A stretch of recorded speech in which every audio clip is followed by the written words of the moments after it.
हाँ, भाजपा की स्थिति बहुत अच्छी है और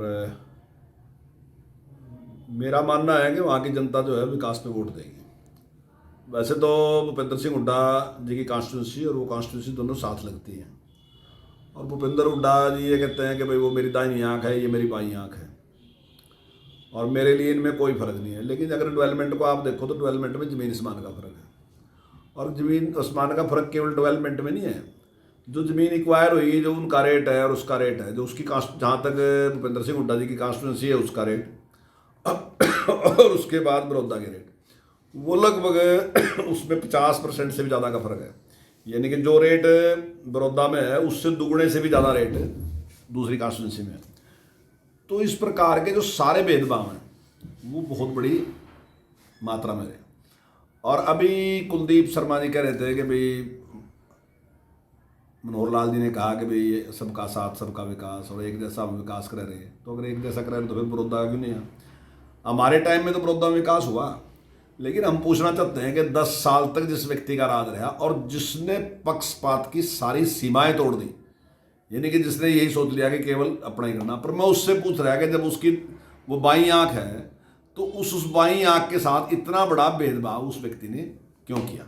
यानी कि 10 साल तक उनका राज रहा और उस राज रहने के बावजूद भी अगर आप देखो तो चाहे पीने के पानी की समस्या है, चाहे स्कूल की समस्या है, चाहे कॉलेज की समस्या है, चाहे दूसरी कितनी समस्या है। अब कॉलेज भी अगर मंजूर किए तो वर्तमान सरकार ने 2 कॉलेज मंजूर किए, आने वाले टाइम में एक यूनिवर्सिटी भी वहाँ मंजूर करने जा रहे हैं। वो हालांकि सारा उसका श्वासन दे सारा कुछ बन गया था, लेकिन अभी जब हम उसको करने ही वाले थे तो तब तक आचार संहिता लग गई थी, इसकी वजह से उसको कर नहीं सके। आने वाले टाइम में उसको भी करेंगे और भी दूसरे बहुत से काम ऐसे हैं, चाहे गली नाली के और भी काम हैं, जितने काम भी हुए तो बहुत बड़ी संख्या में काम हुए तो उसको जनता महसूस करती है और निश्चित तौर से वो भारतीय जनता पार्टी को बड़ा आशीर्वाद देगी।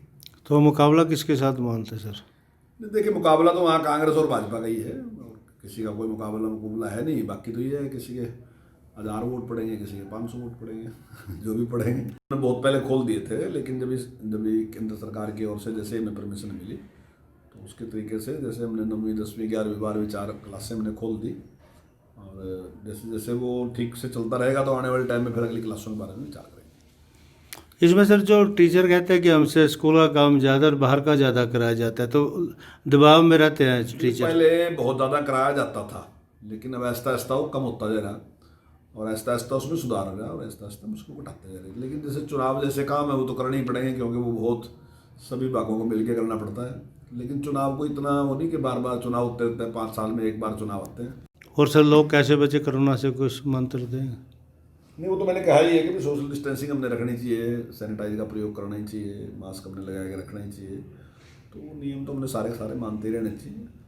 ठीक है कि आज रिकवरी रेट बहुत अच्छी है और मुझे लगता है कि आने वाले टाइम में ये सब कुछ सामान्य स्थिति हो जाएगी। और जैसा अभी जानकारी मिल रही है कि जल्दी वैक्सीन भी आने वाली है तो वो भी हो जाएगा। और वैसे भी अब मैं समझता हूँ कि वायरस शायद काफ़ी कमज़ोर होता जा रहा, वो स्थिति नहीं है। वैसे तो खैर देखो, इस बारे में डॉक्टर लोग ही बता सकते हैं, मैं कोई डॉक्टर नहीं हो गया इसको बताऊँ, पर लेकिन लगता है मुझे कि जितनी रिकवरी रेट है उसको लगता है कि बहुत अच्छी इस टाइम है।